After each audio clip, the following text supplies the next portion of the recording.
So what are some of our key takeaway learnings from Unit 1? Well, I think for me, thinking about the power of dressing as an occupation, it's really emphasised the importance of the OT role in this space.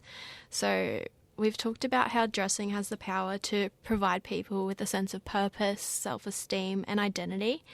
And when someone has an injury, illness or impairment that impacts being able to get dressed, this meaning can be lost. And I think OTs have the capability to reinstate this sense of purpose by providing dressing interventions, which is something that's really cool.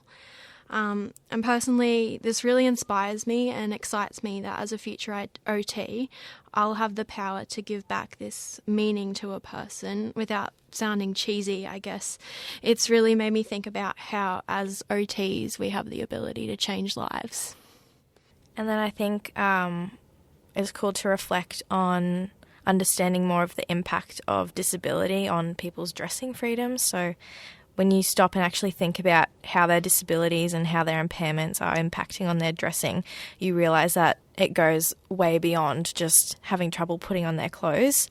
It really limits their self-determination through their choice of clothing, and that also then impacts on their self-expression and their self-esteem and their even self-perception. And the way that we dress shapes our identity, and what we wear, like, it does matter and it has a lot of significance to us.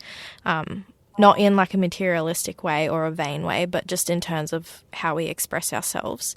So without a choice in what we wear, it's hard to determine who we are sometimes.